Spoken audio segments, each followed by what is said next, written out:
বছর আগে হারিয়ে যাওয়া নভোযানের খোঁজ পেল নাসা। ভারত থেকে 2008 সালে উৎক্ষেপণ করা হয়েছিল চন্দ্রায়ন-1। এটি ছিল ভারতের ইতিহাসে সর্বপ্রথম চালকবিহীন নভোযান। তবে 2009 সালে শেষ খবর পাওয়ার পর হঠাৎই এই নভোযানটি হারিয়ে যায়।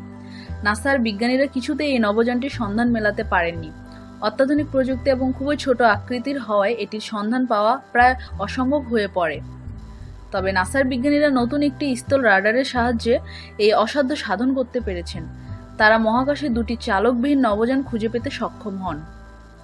ক্যালিফোর্নিয়ায় নাসার জেট প্রোপালশন ল্যাবরেটরির একজন বিজ্ঞানী মারিনা ব্রোজভিচ বলেন, আমরা নাসার নতুন এবং অত্যাধুনিক লুনার পরিদর্শন পরিক্রমা এবং স্থলভিত্তিক রাডারের সাহায্যে চাঁদের কক্ষপথে ভারতীয় মহাকাশ গবেষণা সংস্থা চন্দ্রায়ন-1 মহাকাশযানটি শনাক্ত করতে সক্ষম হয়েছি।